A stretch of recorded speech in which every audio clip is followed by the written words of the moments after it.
지난주에 우리나라와 태국과의 축구 경기가 있었는데요. 보셨습니까? 예. 축구 경기가 끝난 다음에 어떤 사람이 SNS에다가 소감을 올려놓은 것을 봤는데요. 당분간 국대 경기는 안 봐야 되겠다 라고 하는 소감을 올려놓은 것을 보았습니다. 아마 이번 주에 또 볼 것 같아요, 그분이. 이번 태국과의 경기를 앞두고 황선홍 감독이 축구 국가대표를 소집하게 되었는데, 그 축구 국가대표 소집한 그 명단들을 보면 눈에 띄는 선수가 한 명 있었습니다. 누가 눈에 띄었습니까? 이강인이요? 예, 이강인도 눈에 띄고 여러 선수들이 눈에 띄지만 특별히 언론의 집중을 받은 선수가 있다고 한다면 주민규 선수입니다. 처음 들어보십니까? 예, 주민규 선수라고 하는 선수가 있는데요.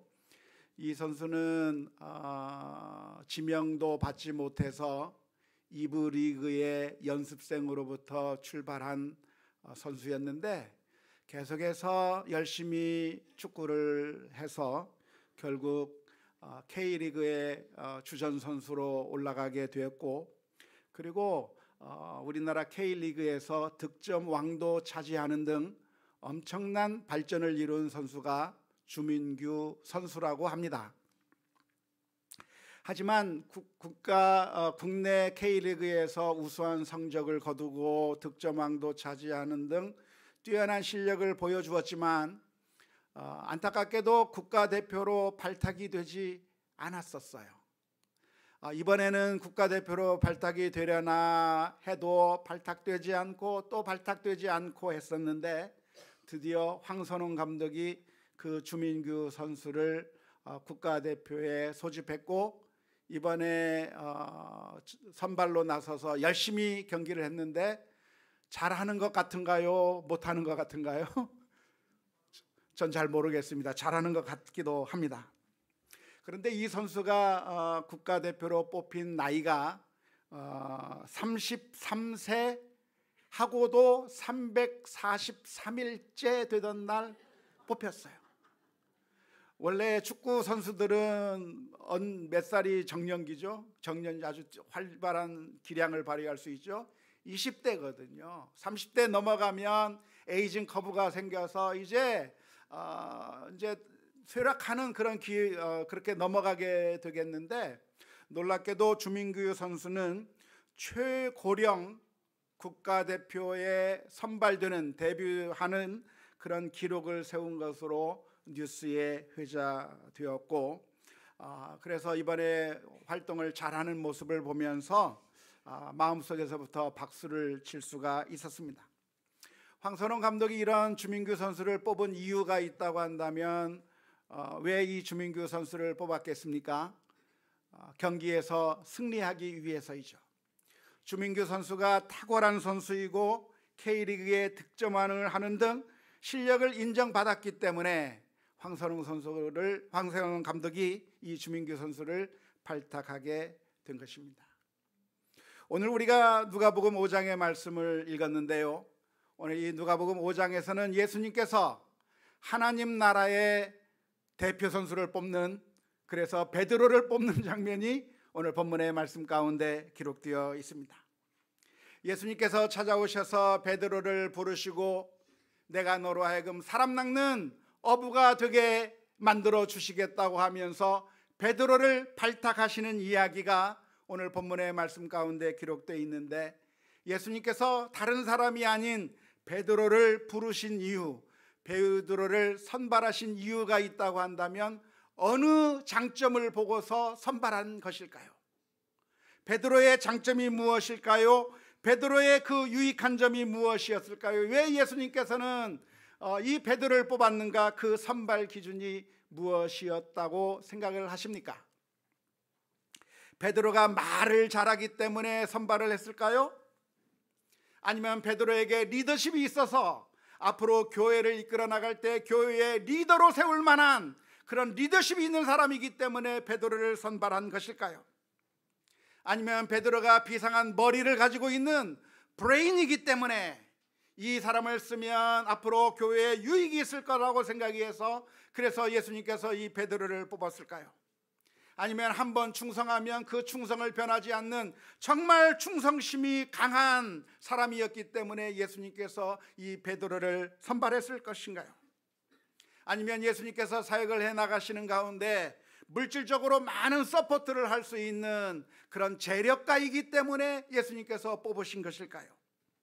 아니면 이 베드로가 성경 말씀을 통달하고 있어서 하나님의 말씀을 잘 알고 있기 때문에 성경학자요 성경의 전문가이기 때문에 앞으로 이 가르칠 때 많은 유익이 있을 거라고 생각해서 베드로를 뽑았을 것이라고 생각을 하십니까?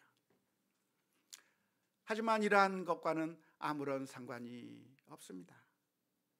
예수님께서 베드로를 찾아가서 부르셨는데 그 베드로에게 어떤 장점이 있어서 예수님께서 부르신 것이 아니라 사실은 이 베드로는 내세울 만한 것이 아무것도 없었던 평범한 어부였던 것이죠. 오히려 그날 예수님께서 베드로를 불러주셨을 때 베드로의 모습이 어떠한 모습이었는가? 그날 밤에 물고기를 한 마리도 잡지 못해서 그래서 낭망하고 그래서 더 이상 허탈한 가운데 정말 아무런 소망도 없이 힘이 빠져있던 그 베드로에게 예수님께서 찾아오셔서 이 베드로를 불러주신 것입니다. 어쩌면 밤새도록 고기를 낚았지만 한 마리도 잡지 못해서 허탈했던 그 상황이 베드로의 현재의 영적인 상태를 보여주는 것이라고 해도 과언이 아닐 것입니다. 내놓을 것이 없는 실패한 인생인 것이죠. 다른 사람들에게 내놓을 만한 자랑할 만한 것이 아무것도 없는 인생, 그야말로 너무나도 평범한 인생이 베드로의 인생이었다고 할 수 있겠습니다.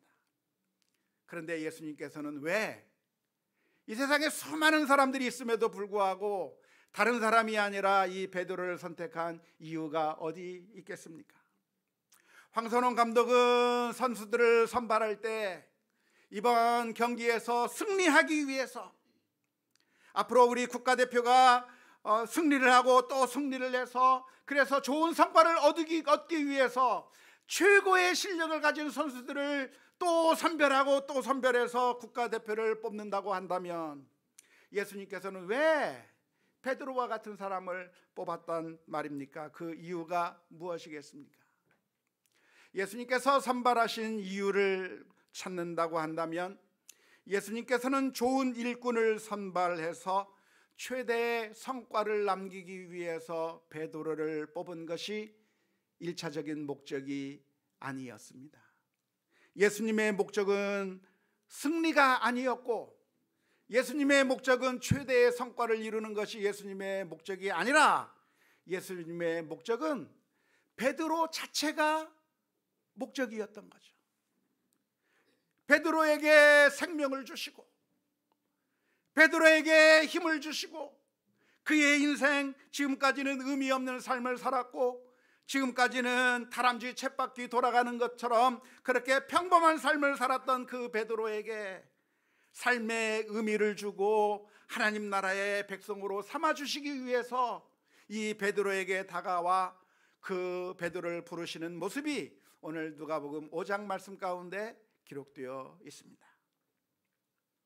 사랑하는 성도 여러분, 오늘 우리 주님께서는 그 옛날 베드로를 찾아가서 부르신 것처럼 오늘 저희들을 불러주고 계신 줄로 믿습니다. 주님께서는 누구를 찾아오시는가? 주님께서는 누구를 선발하고 싶으신가? 김하성 선수와 같이 뛰어난 선수, 오타니 선수와 같이 뛰어난 선수, 손흥민 선수와 같은 그런 뛰어난 선수들만 골라서 최상의 팀을 만들기 원하시는 그런 우리 주님이 아니라 주님의 사랑이 필요하고 주님의 은혜가 필요한 사람들에게 예수님께서 오셔서 그 사람 한 사람 한 사람 회복시키시고 주님의 자녀 삼아 주신다고 하는 사실을 오늘 저와 여러분들이 볼 수 있기를 주님의 이름으로 축원합니다. 오해하지 마십시오. 그러니까 탁월하면 안 된다는 얘기는 결코 아닙니다. 뛰어난 사람은 주님께서 뽑지 않으신다고 하는 그런 말씀도 아닙니다. 예수님께서 이 베드로를 뽑으셨다고 하는 그 말은 주님께서는 누구든지 부르실 수 있다고 하는 것이죠. 뛰어난 사람들뿐만이 아니라 평범한 사람들도 주님께서 부르시고, 더 나아가서 나는 인생의 실패자야, 나는 아무것도 내놓을 게 없어, 내 인생은 완전히 망해버린 것 같아, 나는 그 어느 것도 내놓을 수 없다고 생각되는 그런 사람들조차도 예수님께서는 사랑해 주시고, 그래서 불러주셔서 주님의 사람으로 만들어 주신다고 하는 사실을 기억해야 할 것입니다. 주님께서는 그런 사람들을 외면하시는 것이 아니라 밤새도록 수고했지만 아무것도 건질 게 없었던 그런 인생을 향해서 오셔서 주님의 제자로 삼아 주셨다고 하는 사실을 기억하면서, 오늘 주님께서는 우리에게도 나에게도 찾아오신다고 하는 사실을 기억하며, 주님께서 부르신다고 한다면 주님 앞에 나아가는 우리 모두가 다 될 수 있기를 주님의 이름으로 축원합니다.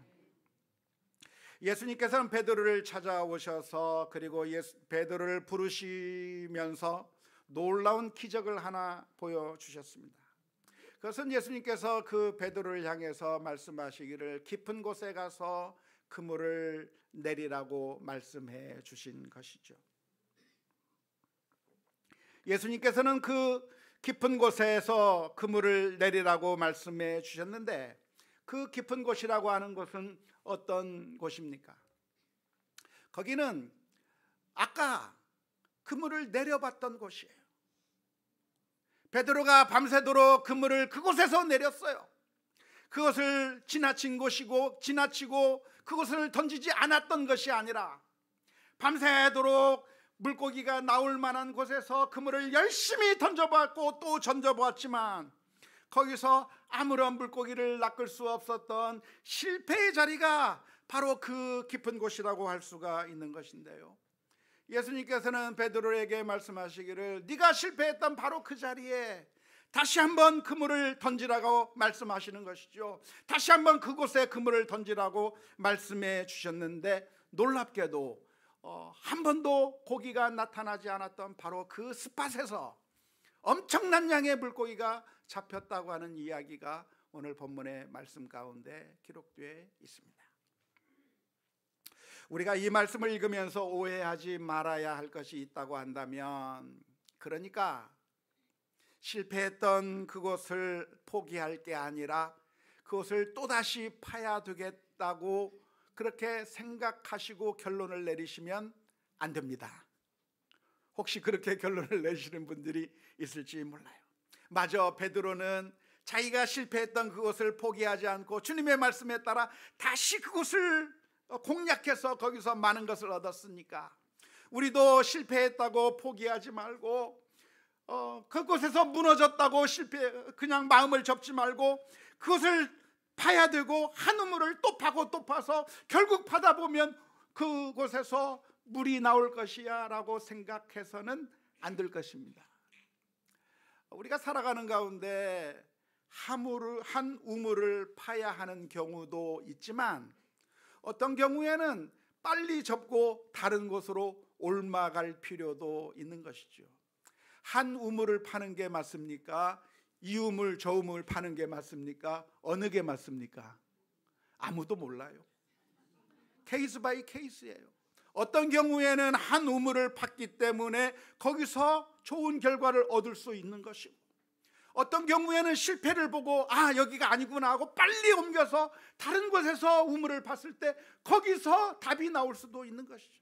사람들마다 다른 것이고 정답이 없는 것이고, 사람들마다 그때 상황에 따라 달리 행동해야 되는 것이지, 오늘 본문의 말씀을 보면서 그러니까 우리가 실패했다고 해서 포기할 게 아니라 한 우물을 파야 되겠다, 그런 말씀을 우리가 이 말씀 가운데서 교훈으로 얻을 필요는 없을 것입니다.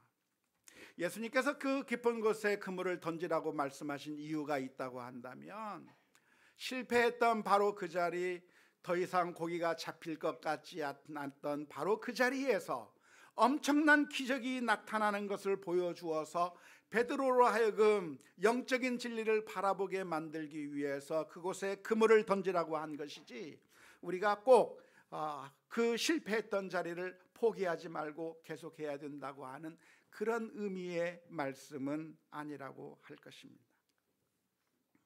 예수님께서 저 깊은 곳에 그물을 던지라고 했을 때 놀랍게도 베드로는 그 예수님의 말씀에 순종해서 그 자기가 어제 실패했던, 밤새도록 실패했던 그 자리에 그물을 다시 던지게 되는데요, 베드로는 왜 예수님의 말씀을 따랐을까요? 도대체 그 베드로의 마음의 동기가 무엇이겠습니까? 그건 잘 모르겠어요. 무슨 마음으로 베드로가 예수님의 말에 따라 그 그물을 던졌는지는 알 수가 없습니다. 왜냐하면 성경에 분명하게 기록하고 있지 않기 때문에 그렇습니다. 아마 상상을 해보자고 한다면 베드로의 마음 가운데 믿지는 셈치고 믿져야 본전이다라고 하는 그런 마음으로 예수님께서 던져보라고 하니까 그냥 그래, 던진다고 해서 뭐 손해볼 거 있겠나, 한 번 더 던져보자라고 하는 그런 마음으로 그렇게 그물을 던졌을 가능성도 있습니다. 또 하나의 가능성은 어떤 가능성이 있을까요? 예수님께서 베드로에게 말씀하실 때 저 깊은 곳에 그물을 던지라 말씀하시는데 그 예수님의 말씀이 왠지 모를 파워가 있는 겁니다. 주님께서 말씀하시는 그 말씀에 왠지 모를 강력한 힘이 느껴져서 주님의 말씀을 순종해야만 하는 그런 마음을, 그런 신비한 힘을 주님에게서 느꼈기 때문이었을까요? 모릅니다. 아니면 이 베드로가 빈손으로 집에 돌아가는 것이 너무나도 창피해서, 너무나도 비참해서, 여전히 바다에 대한 미련이 남아서 그래서 한번 던져보라고 했을 때 미련 때문에 한번 다시 던져보게 된 것일까요? 이 베드로의 그 마음의 동기를 우리가 정확하게 알 수는 없습니다. 하지만 한 가지 확실한 게 있는데요, 그것이 무엇이냐면 베드로의 마음 가운데 자기가 이런 그물을 던졌을 때 이렇게 많은 물고기가 잡힐 거라고는 전혀 예상하지 못했었다고 하는 것만큼은 분명합니다. 베드로가 그물을 던졌는데 거기서 어마어마한 양의 물고기가 잡힌 것을 보았습니다. 아마도 자기가 어부 생활을 하면서 이렇게 많이 잡힌 경우를 보지 못했었을 것 같아요. 그래서 그 그물을 끌어올리는데 너무나도 무거워서 혼자 힘으로 끌어들일 수 없으니까 다른 배에 있는 동료들을 불러다가 그물을 당겨야만 했었고, 그 그물에 걸린 물고기가 너무나도 많아서 그물이 찢어질 정도가 됐었고, 그리고 그 물고기를 양쪽 배에 다 실었는데 그 양쪽 배에 실은 그 물고기의 양이 너무나도 많아서 심지어 배가 가라앉을 지경까지 되었다고, 엄청난 양의 물고기가 잡혔다고 오늘 성경 말씀은 기록하고 있습니다. 그 엄청난 기적을 보았을 때 베드로의 반응이 아주 놀랍습니다. 누가복음 5장 8절 말씀에 보니까 이렇게 기록하고 있습니다. 베드로가 이를 보고 예수의 무릎 아래에 엎드려 이르되 주여 나를 떠나소서 나는 죄인이로소이다 하니. 베드로는 이 순간에 자기가 잡은 그 수많은 물고기를 보면서 환호하고 기뻐한 것이 아닙니다. 와, 내가 이 엄청난 물고기를 잡았구나, 너무나도 기뻐한 것이 아닙니다. 베드로는 그 순간 물고기를 본 것이 아니라 자기 자신을 보았어요. 이 물고기를 바라보고 그래서 이 물고기를 좋아한 것이 아니라 자기가 너무나도 더러운 죄인이라고 하는 사실을 발견하게 되었고, 그리고 주님 앞에 엎드리게 된 것이죠. 그러면서 주님 앞에 고백하는 겁니다. 주여 나를 떠나소서 나는 죄인이로소이다. 어쩌면 우리가 하나님을 만난다고 한다면 우리가 보이게 되는 가장 자연스러운 반응이 있다고 하면 무엇이겠습니까? 그것은 기쁨과 반가움, 감격의 재회 이런 걸까요? 우리가 주님을 만나게 됐을 때 주님 만나고 싶었어요. 기뻐요. 그렇게 하게 될까요? 성경에 보면 주님을 만난 사람들의 공통적인 특징이 나오는데 그것은 자기 자신의 더러운 모습을 보면서 괴로워하는 거예요. 이사야 선지자는 하나님의 어전회의를 목격하고 난 다음에 화로다 나여 죽게 되었도다 어쩔 줄 몰라 하는 그런 반응을 보였는데 오늘 이 베드로의 반응도 역시 마찬가지입니다. 주님을 만나게 되는 그 순간에 자신이 기뻐하고 즐거워한 것이 아니라 자신이 더러운 죄인이라고 하는 사실을 발견하게 된 것이죠.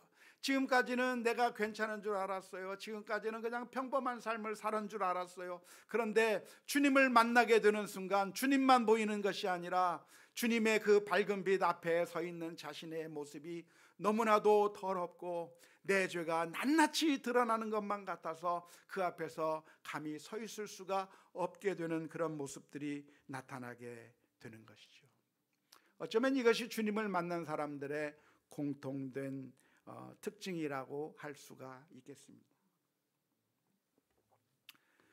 종종 사람들 중에는 하나님을 만났다고 말하는 사람이 있고 기도하는 가운데 하나님을 보았다거나 하나님의 음성을 들었다고 그렇게 간증하는 사람들이 종종 교회 안에 있습니다.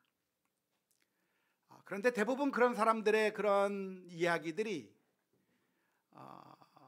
엉터리이거나 가짜일 가능성이 많다고 하는 것을 기억하시면 좋을 것 같아요.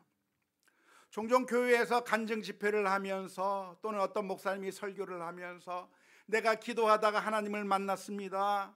기도하면서 하나님의 환상을 보게 되었습니다. 하나님의 음성을 듣게 되었습니다 하면서 그렇게 말하는 사람들이 종종 있는데요, 대부분 가짜가 많습니다.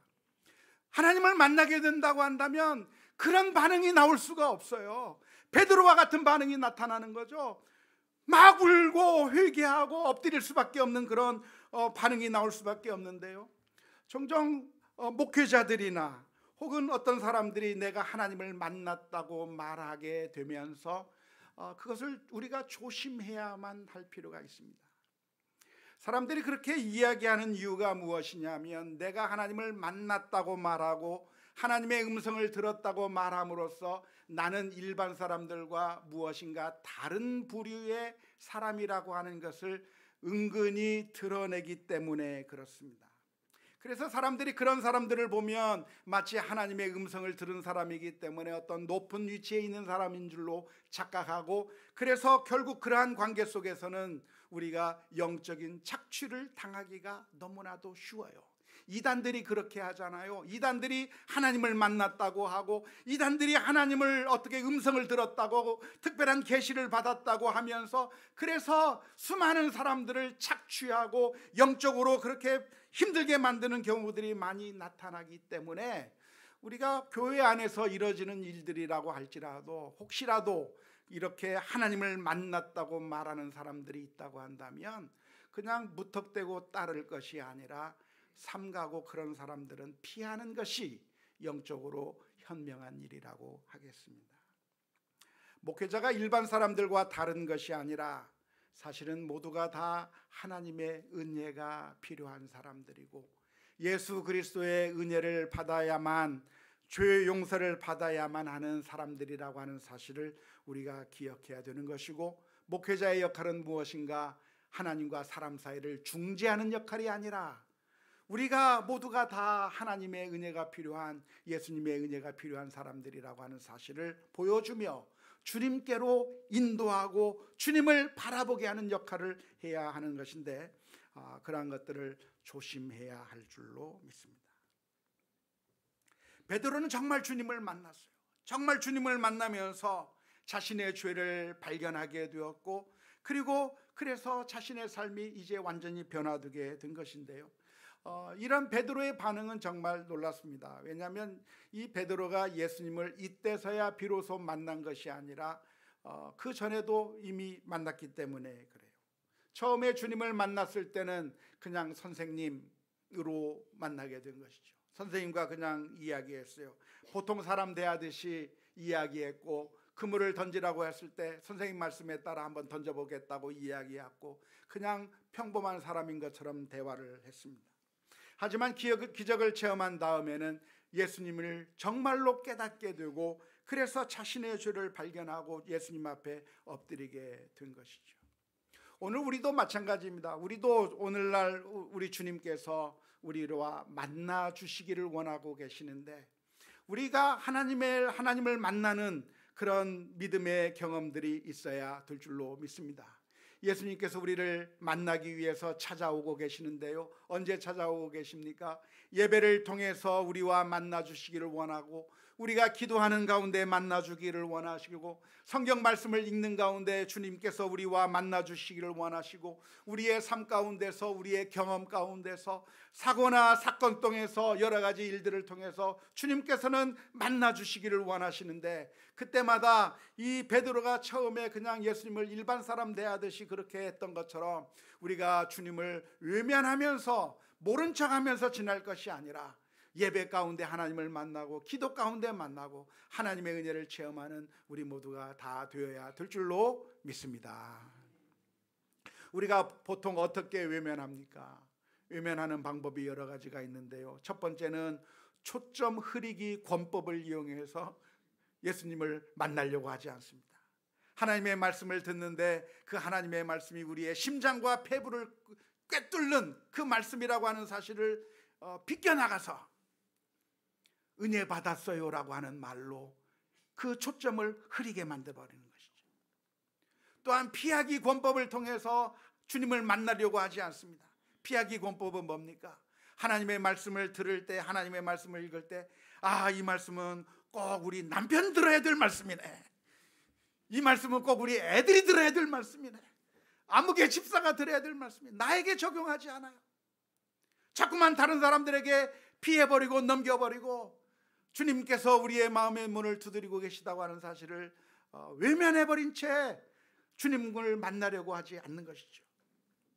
때로는 눈을 막고 귀를 막고, 그리고 때로는 우리가 주님을 만나기보다는 물고기에 집중하게 만들고 주님께서 주시는 빵에 집중하게 만들어서 주님을 만나기를 거절하고 있는 것인데, 그렇게 애써 외면할 게 아니라 우리의 심령을 꿰뚫어 보시는 주님 앞에 우리가 나가서 내가 죄인이라고 하는 사실을 기억하고 하나님의 은혜를 누리는 우리 모두가 다 될 수 있기를 주님의 이름으로 축원합니다.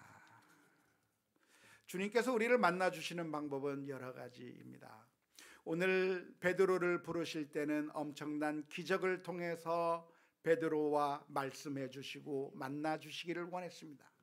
이와 마찬가지로 오병이어의 기적을 통해서 혹은 병 고치는 것들을 통해서 그렇게 만나 주시기를 원하시는 경우도 있지만, 때로는 지난 시간에 살펴본 것처럼 마태를 부르듯이, 레위를 부르듯이 말씀으로 불러주시기도 하고, 삭개오를 부르듯이 주님께서 삭개오야 내려오라 말씀으로 불러주시기도 하고, 사람들마다 각자의 그 상황에 따라 주님께서 우리를 만나 주시기를 원하시는데, 분명한 것은 주님께서는 우리들을 만나 주시기를 원하고, 우리들의 마음의 문을 두드리시면서 우리가 마음의 문을 열고 주님을 만나 주실 것을 기다리고 계시다고 하는 사실입니다.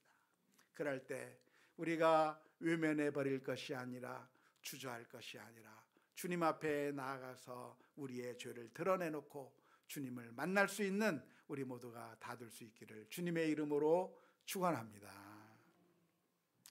지난주에 우리가 서울의 뮤지컬 아바를 보러 갔다 왔습니다.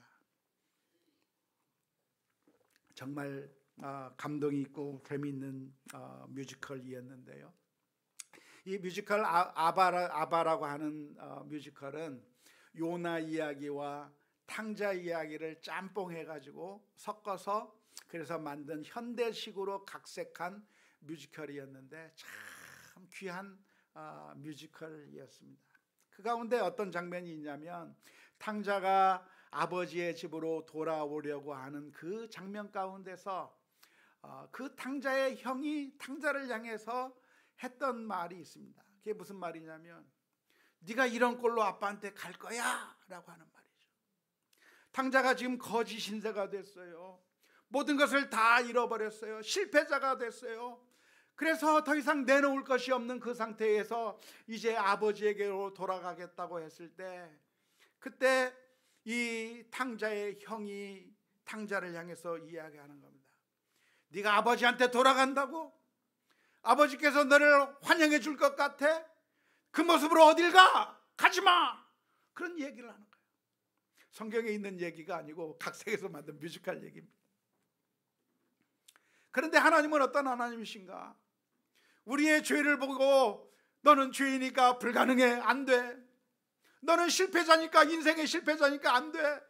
너는 아무런 능력이 없으니까 안 돼 하면서 다 불합격 딱지만 해버리고 우리를 환영해 주시지 않는 그런 하나님이 아니라, 사실 예수님께서 이 세상에 오신 것은 우리가 죄인이기 때문에 예수님께서 오셨습니다.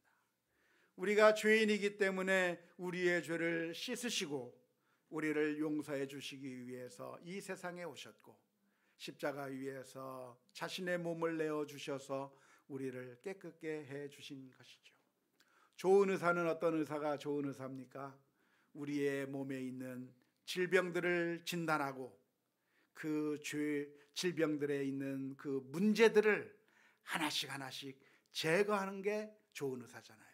암세포를 제거하고 염증을 제거하고 문제되는 것을 제거해서 건강하게 만들기 위해서 제일 먼저 필요한 것이 진단을 해봐서 우리에게 무엇이 문제가 있는가를 발견하는 것이 중요한 것처럼, 우리에게 죄가 있다고 하는 것은, 우리의 모습이 완전하지 못하고 실패자라고 하는 것은 우리가 하나님 앞에 나가지 못할 이유가 아니라 사실은 바로 그것 때문에, 우리가 완벽하지 못하다고 하는 사실 때문에 주님께서 이 세상에 오셨고, 그 문제를 해결하기 위하여 예수님께서 우리의 모든 질고와 우리의 모든 아픔, 우리의 슬픔들, 근심과 걱정들을 주님께서 지신 줄로 믿습니다. 이사야서 53장 5절 6절 말씀에 이렇게 기록하고 있습니다. 예수님께서 오시기 700년 전 선지자였던 이사야 선지자가 예수님께서 하실 일에 대해서 미리 예언해 주신 말씀인데요, 그가 찔림은 우리의 허물 때문이요, 그가 상함은 우리의 죄악 때문이라.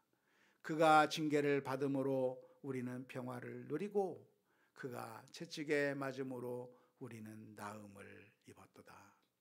우리는 다 양 같아서 그릇 행하여 각기 제 길로 갔거늘 여호와께서는 우리 모두의 죄악을 그에게 담당시키셨도다. 오늘 우리는 성찬예식을 거행할 것입니다.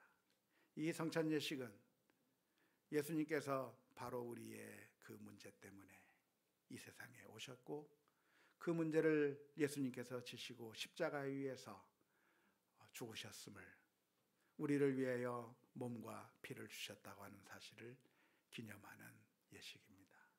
이 예식을 참여하는 가운데 하나님이 우리를 얼마나 사랑해 주셨는가, 우리가 죄가 많을수록 주님 앞에 더 나아가 하나님의 용서하심을 받고 일어서는 우리 모두가 다 될 수 있기를 주님의 이름으로 축원합니다.